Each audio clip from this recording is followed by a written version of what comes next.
You're listening to a production of the National Media Archive.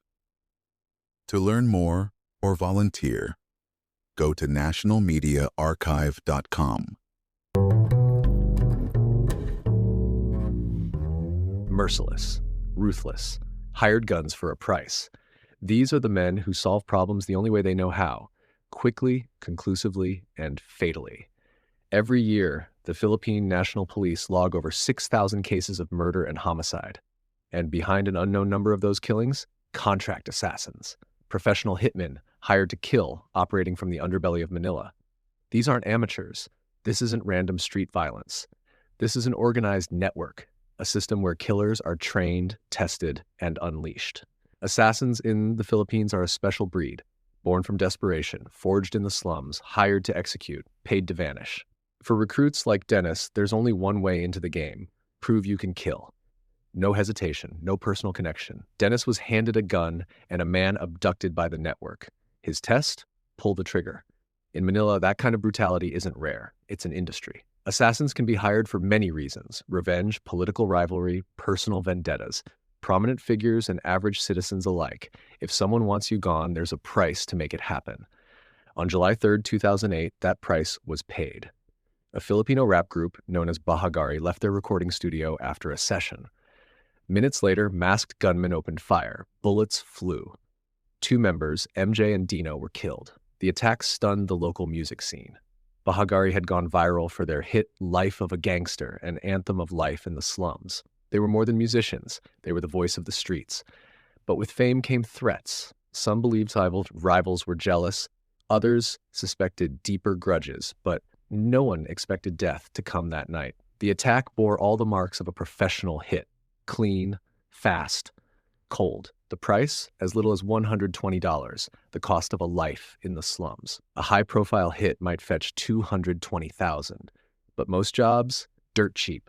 In a country where over 40 million people live on less than $2 a day, the appeal of fast cash, even for murder, becomes hard to resist.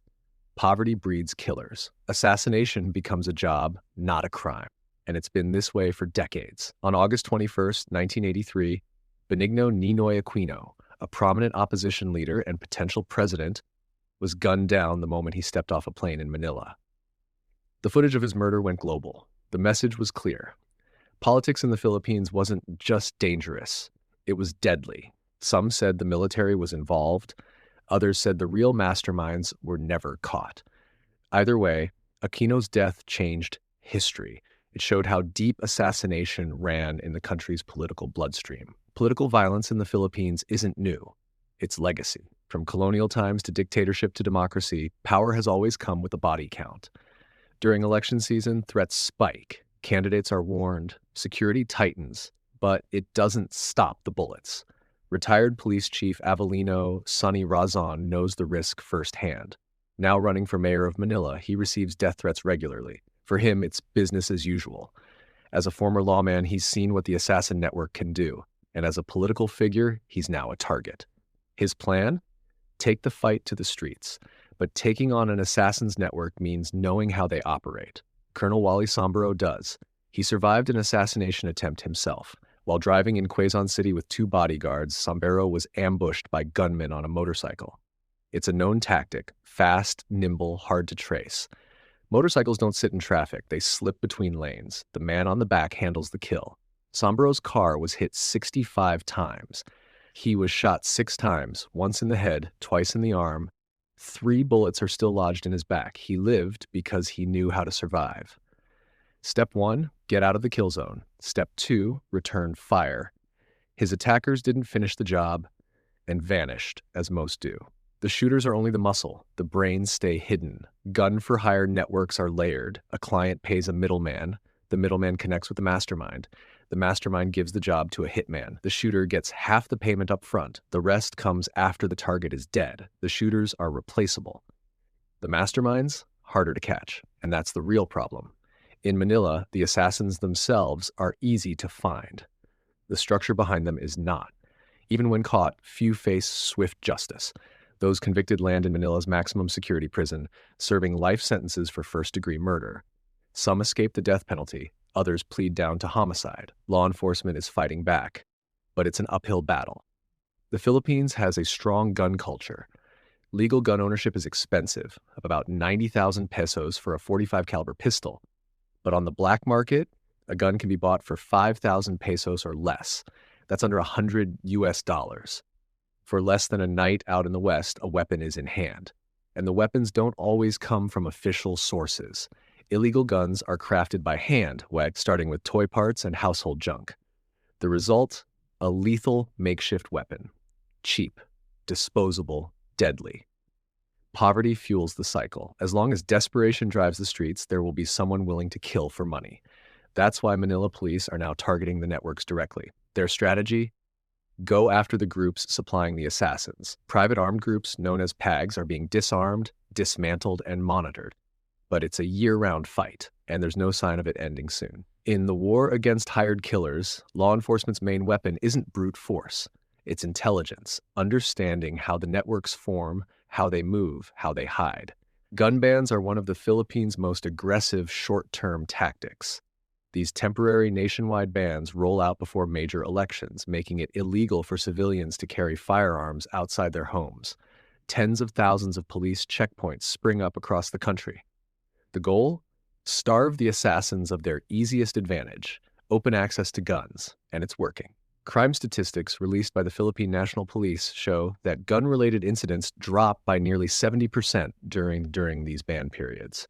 But once the bans lift, so do the numbers. The problem clear: guns are everywhere, and regulation alone can't stop the flow. In black markets, firearms are abundant. Legal options are priced out of reach for most. A brand new 45 caliber pistol, legally purchased, costs over 90,000 pesos. But on the street, the same firepower can be acquired for less than 5,000. The result? A country flooded with illegal weapons, and it gets worse. These aren't just smuggled imports. The Philippines has a thriving underground gun manufacturing industry. In backyard workshops and hidden rooms, craftsmen fabricate real weapons out of scrap and salvage. It starts with something as harmless as a toy and ends as something capable of killing. That's the ecosystem. Desperation meets opportunity. A hungry population struggling in poverty meets a market that offers money, fast, and for too many, contract killing feels like a way out. For some, it's a way in, to power, to money, to survival. But what it really offers is a one-way ticket to prison, or a body bag. Inside Manila's prisons, men once seen as untouchable now sit behind bars, stripped of their networks, forgotten by the masterminds who paid them. Some were sentenced to life, others executed, most abandoned. Police Colonel Wally Sombero says the only way to stop this cycle is to target the source, the masterminds. Not just the shooters, but that's no easy task. These orchestrators are shadow figures. They rarely pull triggers. They rarely speak on phones. They move through layers of middlemen and code names. Many have political connections. Some have protection.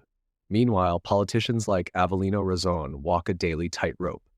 He's not just a target. He's a symbol, a cop-turned-candidate running on an anti-crime platform in a city run by crime. Even with police connections and a protective detail, Razon still receives constant threats. For him, death is routine, expected. He adjusts his schedule, watches his routes, but he keeps campaigning. He's not naive, just experienced. He knows how these killers move, he knows the patterns, and he knows that even when the shooter's aim is off, the intent is real. The logic behind every assassination is painfully straightforward. Eliminate threats. Whether it's a rapper gaining influence, a politician shifting power, or a witness who saw too much, all it takes is the right price. That's why police are also cracking down on the flow of money, cutting the financial veins of the assassination economy. But there's a deeper wound, and it's not one that laws can patch. Poverty. More than 40 million people in the Philippines live below the global poverty line. That's $2 a day, or less. When survival is that fragile and a job offers more in an hour than most make in a month, moral lines blur. Becoming a killer isn't about evil, it's about income. And for some, that's the scariest part, because it means anyone, under the right conditions, could take the deal, could pull the trigger. Police call it an industry, locals call it a way of life. But no matter what it's called, the results are the same. Blood in the streets, families shattered, a cycle that keeps spinning. One former target put it best. After surviving a failed assassination attempt, his message was simple. To the gunmen, there's no personal beef. The shooter didn't hate the target. He didn't even know the name, just took the job, took the cash. But when it's time to face death, whether by bullet or old age, the body count doesn't disappear. The victims' names remain. The reasons they died are still unanswered. And for the killers, there will be a reckoning. If not in this life, then in the next. In Manila, assassins don't wear ski masks and move in shadows. They ride motorcycles in daylight. They pass checkpoints, they blend in, and they strike without hesitation. The most common setup is a tandem team. One drives, one shoots. No plates, no trail. The weapon, usually a .45 caliber pistol, the same one introduced to the Philippines during the American liberation in World War II. Today, it's become the country's favorite firearm, both legally and illegally. That's the hallmark of a Manila hit. Fast, public, and precise. The back of the car gets lit up. Then a shooter circles to the driver's side, opens the door, and finishes the job. If time allows. If not, they disappear just as quickly. For law enforcement, that's the challenge. There's no forensic team fast enough to chase down a plateless motorcycle 2 neighborhoods away, and most witnesses look the other way. Not out of fear, out of survival. The people know how it works. Talk too much, and your family could be next. Assassins, middlemen, and masterminds all depend on that silence. It's how the networks survive. The more normalized the violence, the easier it is to operate. That normalization starts young. In the slums, kids grow up surrounded by gunfire. By age 10, they can identify pistol calibers by sound. By 15, many have lost someone to a hired killer. It's not a mystery, it's life. And that's what keeps the recruitment pipeline alive. There's always a new Dennis, a kid from the slums, desperate for money, willing to prove himself, willing to shoot a stranger in the head for a few hundred pesos and a shot at status. But every cycle has a weak point. Police Colonel Wally Sombero survived his own ambush because he understood one truth: the killers are trained to follow a sequence. Break that sequence, and you live. It's a rare edge. Most don't get that chance. Even among officers, the risk is high. Anyone who goes hard against the networks ends up with a target on their back. Sombero still has one. Years after retiring, there's a bounty on his head. Not from the street shooters, from the people at the top, the ones who know he's still a threat, even off duty. Because real disruption doesn't come from arresting one shooter, it comes from exposing the system. And this system is layered. There's the client, someone with a grudge, a need, a fear. They reach out to a middleman. That middleman has a Rolodex of hitmen and masterminds. The mastermind assigns the job, arranges payment, and picks the gunman. Half the money comes up front. The other half arrives after the kill. If the job goes wrong, the shooter often disappears, sometimes silenced, sometimes abandoned. The people at the top rarely pay the price. They know how to shield themselves, politically, financially, legally. For every shooter in prison, there's someone higher up untouched. But sometimes the chain gets sloppy. When it does, investigators can trace the links. One captured hitman leads to a middleman. Sometimes the trail gets all the way to the top, but rarely. Even then, good luck getting a conviction. Influence runs deep. Corruption isn't a glitch, it's part of the operating system, which is why enforcement can't rely on the court system alone. That's where data comes in. Using crime maps and timestamp statistics, police are identifying hot zones, areas where illegal firearms are most often used. Checkpoints are set up not at random, but at strategic intersections. Known escape routes are monitored. Motorcyclists are checked. Weapons are seized. These tactics don't dismantle the networks, but they slow them down. And sometimes that's enough to save a life. Gun bans and checkpoints before elections, they're not just performative. They're based on hard data. Police track crime rates during these periods. When guns are off the streets, murder drops. The correlation is direct, almost immediate. But bans are temporary, and the networks are patient. The long game is economic. As long as the country remains trapped in poverty, the pool of potential recruits stays full. Every year, thousands more young men face the same choice: starve or kill. And the killers, in turn, pull the country deeper into violence. This is the cycle. Poverty breeds crime. Crime breeds fear. Fear demands control. Control leads to more violence, and around it goes. It's not a system designed for collapse. It's designed for stability, for those in charge. So when someone steps up, whether a cop like Sombero or a candidate like Razon, they aren't just fighting crime. They're fighting a business model, one that doesn't want to be disrupted. Every gun-for-hire operation functions like a business, with defined roles, logistical support, and consistent demand. The client funds it, the mastermind oversees it, the hitman executes it. And just like any other business, repeat customers means sustainability. The customers, anyone with money and motive, rival politicians, bitter business partners, scorned spouses, gang leaders, sometimes even law enforcement themselves. And the killers, they're not chosen for loyalty. They're chosen for reliability, for silence, for precision. There's no training academy. Experience is the curriculum. Either the job gets done or the killer becomes the next body in the street. The reason the system survives isn't because the police don't care. It's because the networks adapt faster than the state can respond. Every major bust forces the system underground. Gunmen change phones, change locations, change methods. Middlemen disappear for weeks. New names get used. It's all fluid, and it's all built to outlive any one arrest. Even when the masterminds are named, getting them in handcuffs is a different game. They don't handle weapons. They rarely appear at scenes. They launder money, speak through intermediaries, and distance themselves just enough to evade prosecution. For victims, that's the most devastating part, knowing that even if the shooter's caught, the person who wanted the job done is still free. And in many cases, the real client is never even identified. Inside the slums of Manila, this isn't shocking. It's expected. The violence doesn't feel random because it isn't. It follows power and money and influence. The people who suffer, families of victims, innocent bystanders, local leaders, they know what's happening. They just don't have the tools to fight back. Police, even when effective, can only cover so much ground. The Philippine National Police Force isn't small, but it's spread thin, and the law restricts what they can do unless they catch someone red-handed. Most assassins aren't caught that way. They're gone within minutes, miles away by the time anyone realizes what happened. That's why prevention is becoming the new focus. Intelligence operations now emphasize mapping networks before crimes happen. Investigators track financial transfers, monitor suspicious communication patterns, and rely on community tips. But trust between the community and law enforcement is fragile, and without it, informants stay silent. And even the best intel doesn't always lead to arrests. In many cases, it's enough just to disrupt a job. Move the target, close a street, delay the assassination. It's not justice, but it's survival. The reality on the ground is that not every killer can be caught and not every victim can be saved. But the networks aren't invincible. For all their organization, they rely on predictable infrastructure. Patterns, tactics, tools.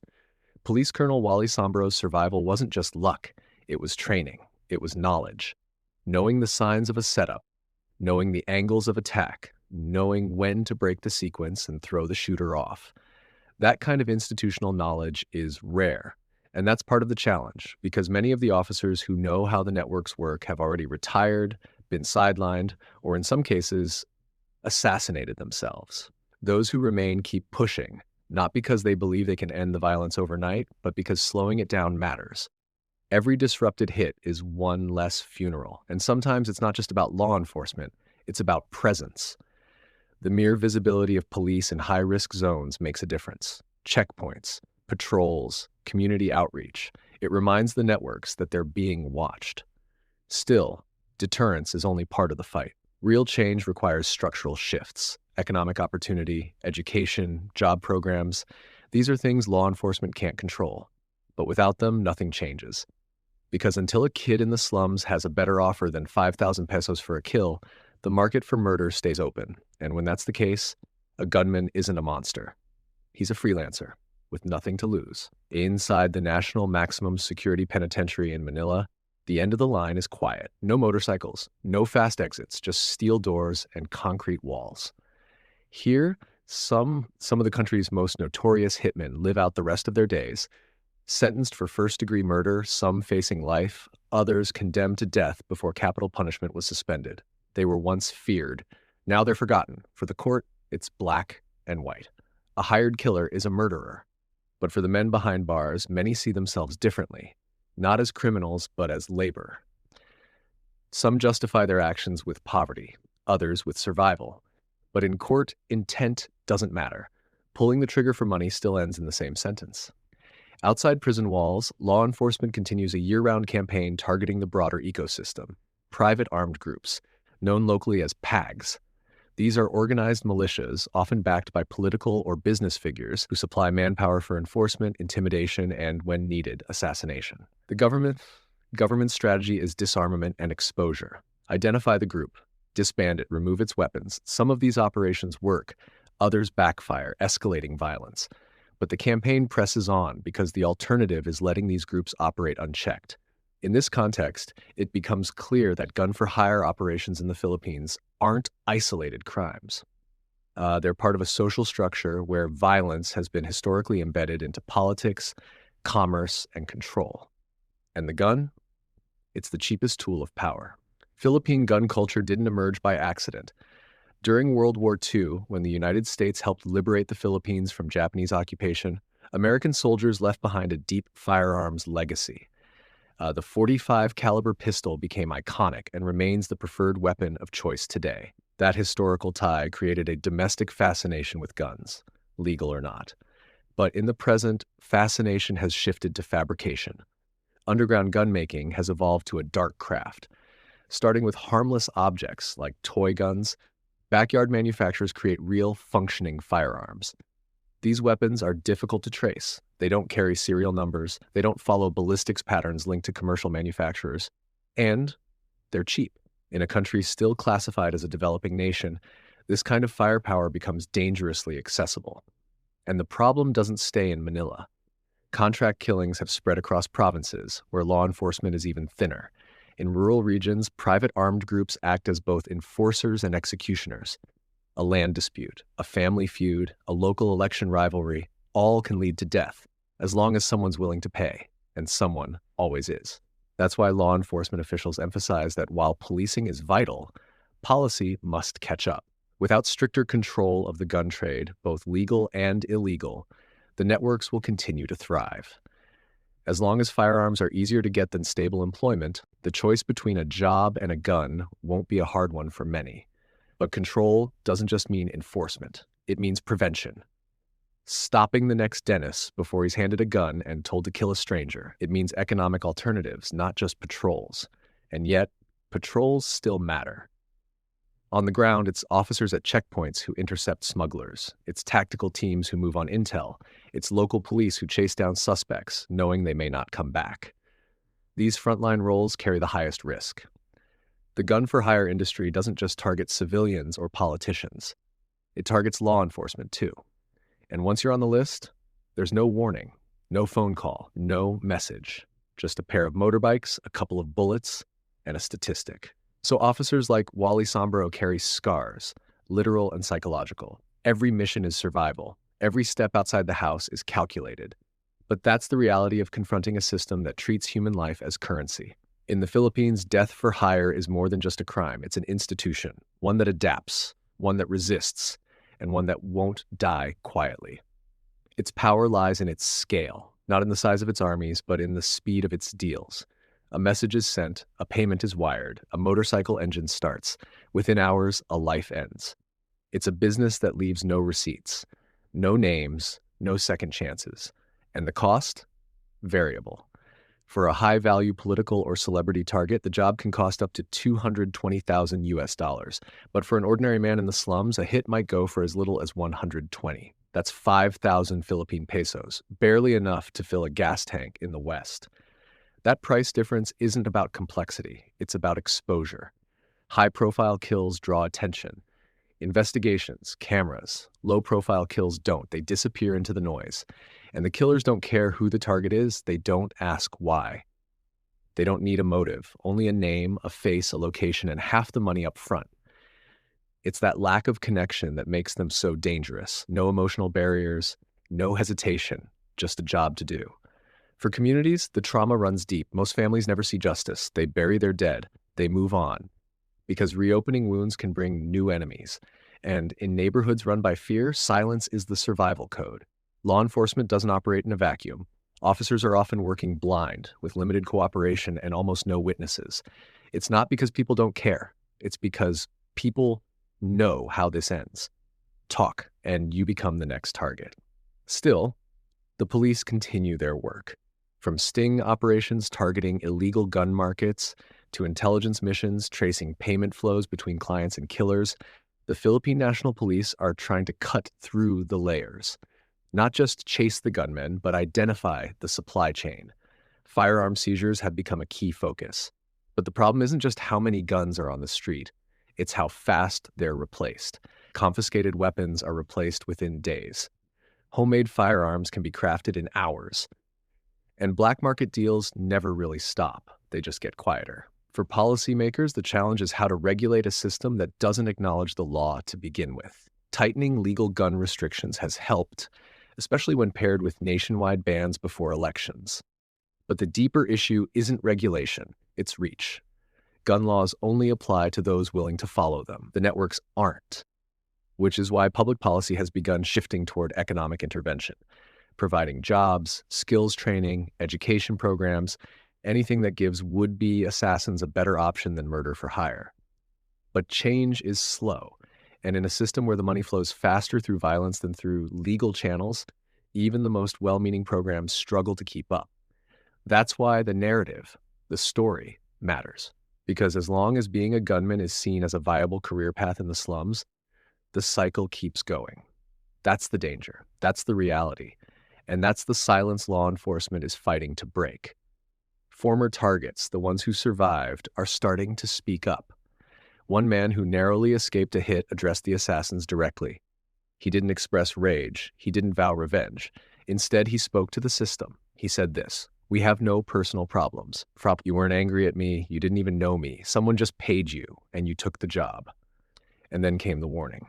One day, you'll be old. You'll be dying. And when that time comes, when you're staring at whatever comes next, remember what you did. You killed people who never knew why they died. That's not a threat. That's not bravado. That's just the truth. Because the only thing a gun for hire can't outrun is the weight of what they've done. The Philippine assassin industry isn't folklore. It's not fiction. It's a living economy, fueled by poverty, stabilized by fear, and enabled by a long-standing culture of violence and impunity. For the average Filipino, it's a system operating just beneath the surface, not hidden, just ignored. It's known that politicians run with armed escorts for a reason. It's understood why a local celebrity suddenly disappears from public life. It's expected that some disputes don't go to court. They end on the pavement. That resignation isn't indifference.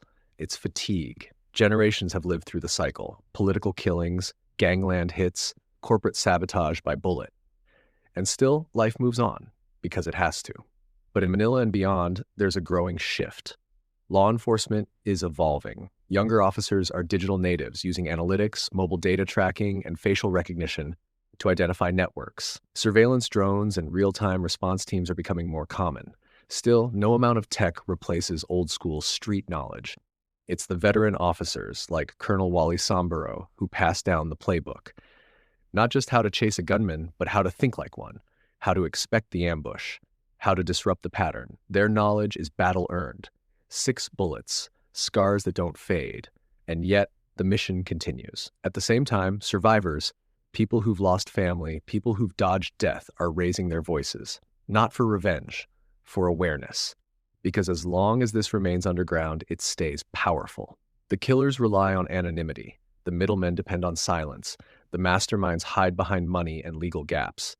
But when the stories are told out loud, clearly, without fear, the business loses its most important asset: invisibility. This isn't just a fight against crime.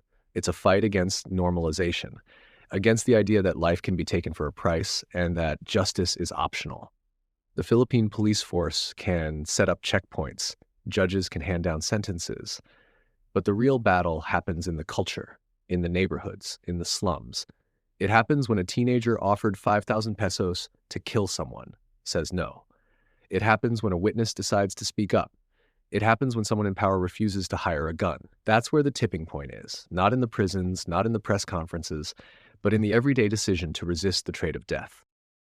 Because in the end, this industry survives on one thing: demand. And demand, like bullets, can run out.